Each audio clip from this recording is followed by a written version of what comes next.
Already. Oh, it's date night. Typical. Today of all days. Oh, hello. I forgot you were coming today too. This will have to be a quick tour. Welcome to Communi-city. This is the city where I live. Well, I say city. In fact, it's really a jumble of neighbourhoods.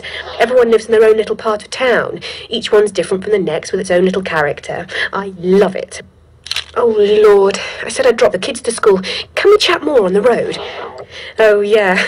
The design they did for me at the showroom. Me and my friends all got ours done at the same time. I know it's really silly, but I couldn't resist. I love zipping through all the different pods and scooters, and it's nice not to have to worry about crashing or being late. Public transport. That is so old-fashioned. Well, hardly anyone uses that anymore.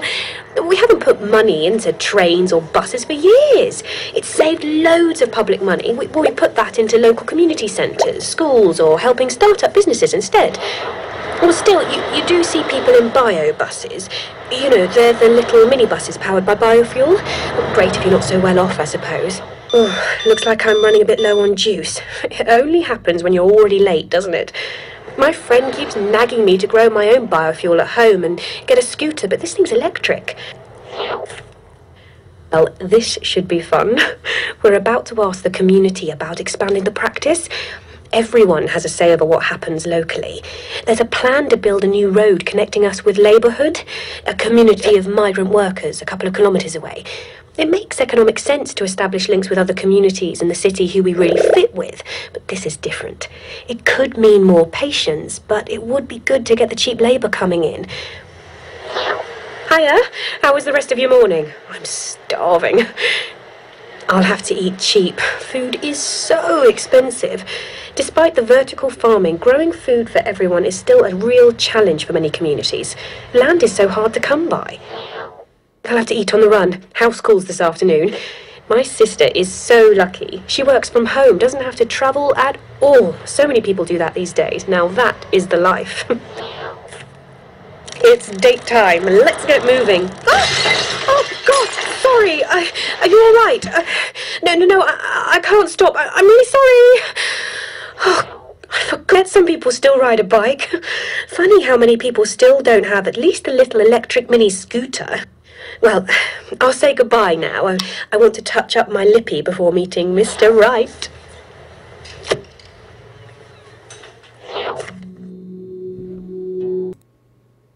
On Monday, a 38-year-old woman was killed by a digging machine in China's Henan province. It's a big deal for many Chinese because while officials claim the death was an accident, a video circulating widely on the internet suggests it wasn't. The woman had died while protesting a construction project, and many locals blamed the authorities for letting it happen. In China's Henan province on Monday, a 38-year-old woman and mother Li Li was killed by a digger. It happened while she was protesting a construction project, local media reported. Officials say her death was an accident, but this video has led many to believe otherwise. It was originally shown on local television, and now it's circulating widely on Chinese websites. It shows Li Li being crushed by a digging machine, while rows of security personnel looked on without trying to stop it. This woman claims a water resource official named Zhang had told workers that he would take responsibility if they killed a protester. But she says Zhang then stated, quote, kill 8 to 10 of them, and no one would dare obstruct our work. This latest death comes just 9 days after an unrelated incident, where a village chief in Zhejiang province was suspiciously crushed under this truck. He too had been protesting a construction project. Officials claim his death was an accident, while many in the general public believe he was run over intentionally. Both these recent cases have sparked public mistrust of Chinese authorities.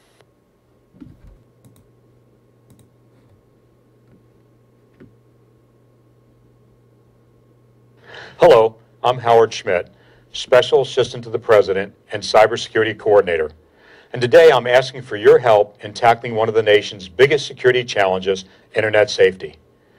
We use the internet every day for shopping, banking, and staying in touch with friends and family. Businesses rely on it to interact with clients, process transactions, and reach new markets. Schools rely on the internet to teach students about new resources and opportunities that will help them chart a path for their future. In today's digital age, keeping the internet safe is a responsibility we all share. We need to take time to stop and think before we connect to services over the internet, share information online, or participate in online communities. Stop, think, connect.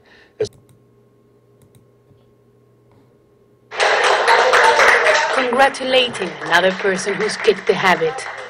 The small support group, an example of this tiny South American nation's shifting stance on smoking, where in the last 4 years, the percentage of those lighting up has decreased by 24%. The government has implemented an intense plan to fight against tobacco, and people are responding. More people are coming here to get help. In 2006, Uruguay passed a tough anti-smoking laws, becoming the first country in the region to forbid smoking in public places, preventing tobacco companies from advertising their products and forcing cigarette packs to be covered with warnings of possible side effects. Tobacco giant Philip Morris didn't take the moves lightly. They filed a complaint with the World Bank that could cost this country millions. Uruguayan legislation requires that 80% of the cigarette pack to be covered with pictures of the possible effects that smoking has on human beings. Philip Morris is saying that it's covering its logo. It's accusing the Uruguayan government of expropriation of profits without compensation. Philip Morris says that the regulations violate a free trade pact between Uruguay and Switzerland, where Philip Morris operational headquarters are located.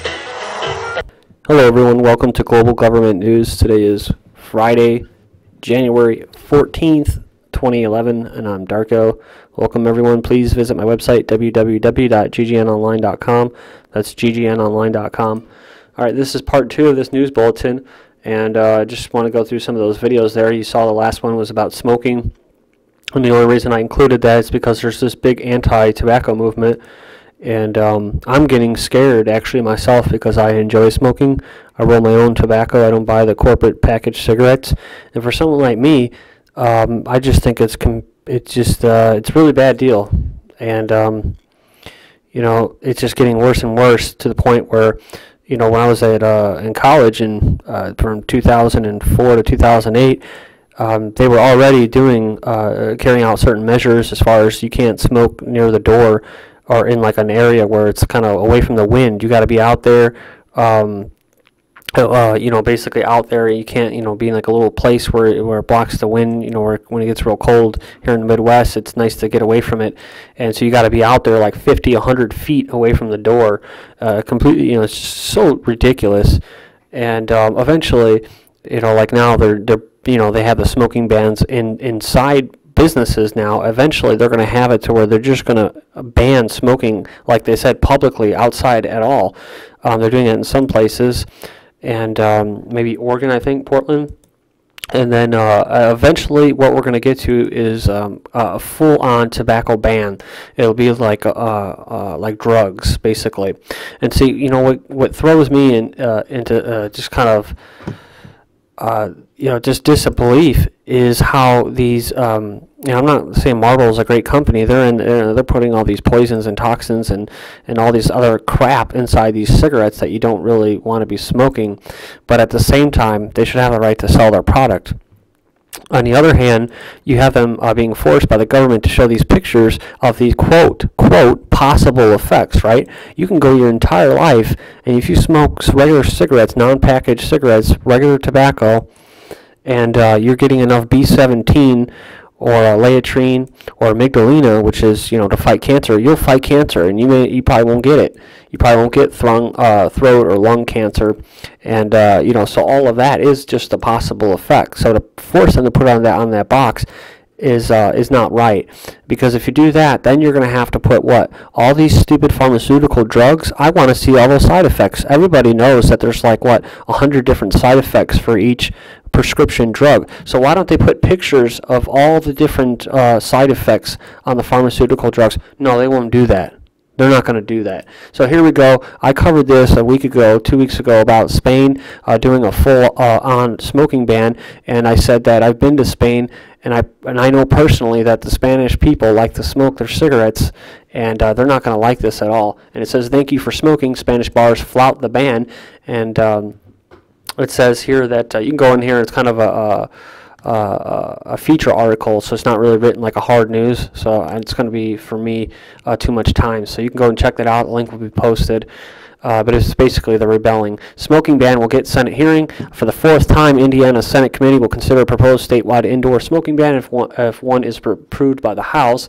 Moving on here, tobacco-free environment, and this is Valparaiso University.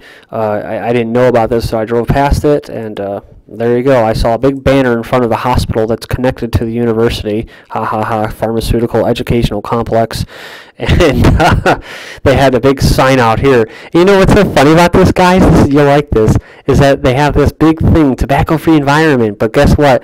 If you try going around there, like I said, it's all connected. The university is connected to the hospital, and a buddy and I, in what was it, 2009, did the whole H1N1 vaccine, anti-vaccine campaign. We canvassed that entire probably mile of road that goes past the university and the campus and all that, and we weren't on campus, but we were in front of the university itself where all the students walk and all that, so we had every pole covered with these yellow skull and needles, say no to the H1N1 shot, and guess what? They were all removed. Half of them were removed in the entire city of Valparaiso. You want to know why?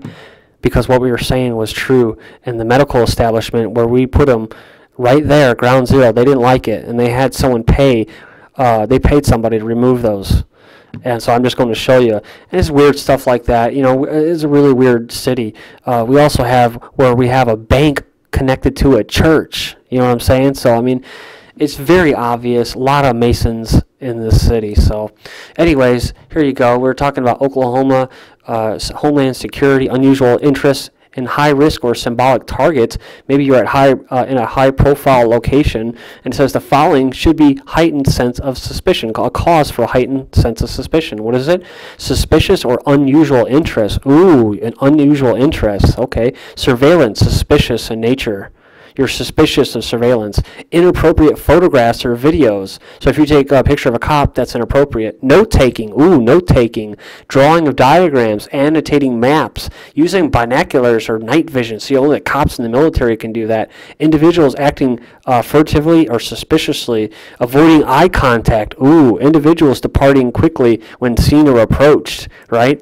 Individuals, because they can get snatched off this. If you're out there looking at some of these radio towers that are used for mind control and spreading all the chemicals, part of the weather modification, you go out there and check those big mile-high towers, and you'll see they're covered in razor barbed wire. Most of them. People don't want those things to be breached, including those water towers that are equipped with that are basically turned into basically towers.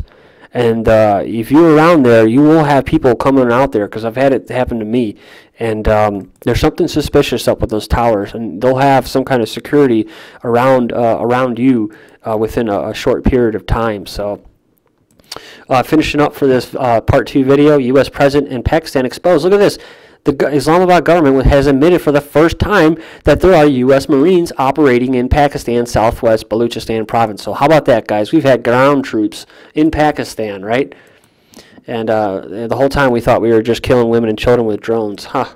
Says here, Biden assures Karzai of aid from U.S. beyond 2014. So the U.S. will be in Afghanistan past 2014. So if you hear anything otherwise, it's just pure rhetoric and lies. So please join me in part 3 of this news bulletin. This is GGN, and I'm Darko. Thank you.